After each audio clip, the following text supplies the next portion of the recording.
There's a real tendency in marathons to start off a little faster than you should to get a couple of minutes in the bank.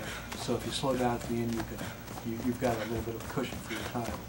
Well, the reality is for every minute you start too fast, you lose 2 minutes at the end. In this case, I started too slow. And literally from 13 on, every single mile was faster than the previous mile. And I went faster and faster and faster and faster. In fifth grade, I invented a game called Exercise Camp. I got up early, and I invited my sister and any of the neighborhood kids who would come with me to basically exercise all day. Exercise all day. Jumping jacks. We did jumping jacks. Running up and down the hills. And then we'd take breaks and drink water and eat celery sticks.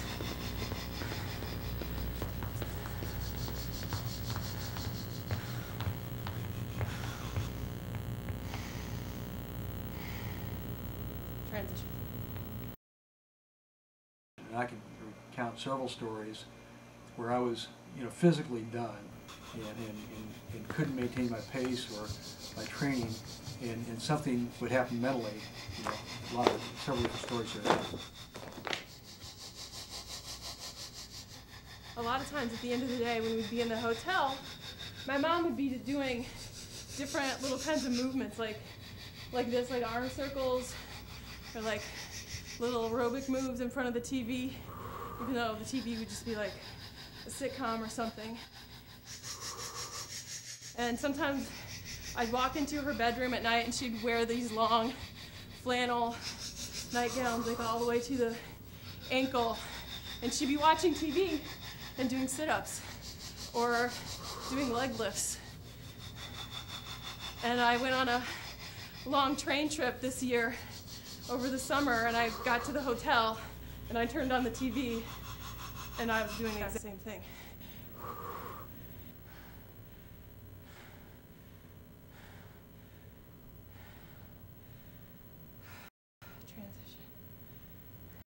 And then all of a sudden I was doing much, much better than I thought I could do. Psychologically I told myself I was tired, but once I found a way around that, I realized I still had a lot of energy left and a lot of speed left.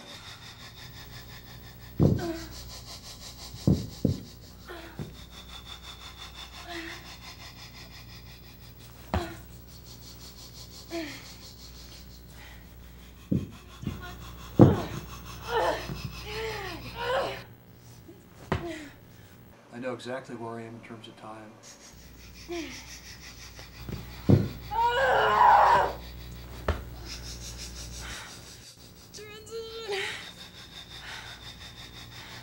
But the problem is you only slow down a little bit each year if you maintain your level of training. So if you continue doing the distance work and the speed work and the track work, you lose very, very little as you age. But once you give up that level of intensity, you can never get back to where you were.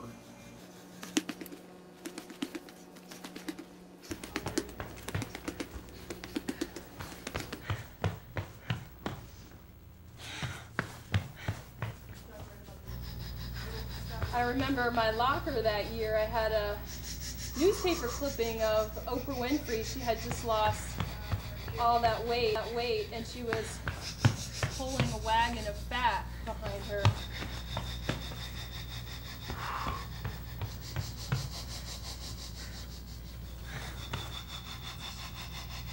And it happened by accident. 10 years ago, I was training for the Columbus Marathon, as I normally did in the fall, and I was building that stone wall out in the front yard.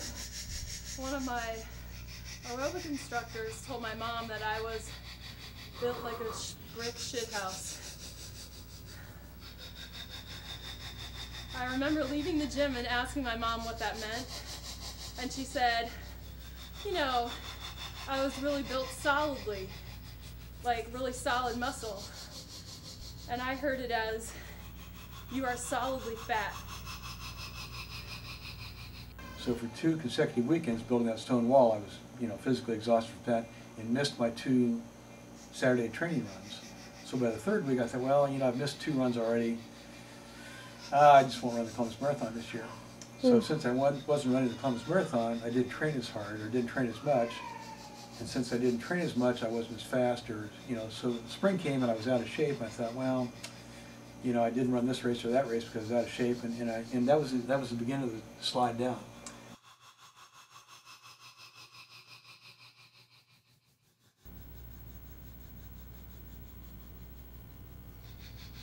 When I was 8 years old, I wrapped my arms around my dad and picked him up off the floor.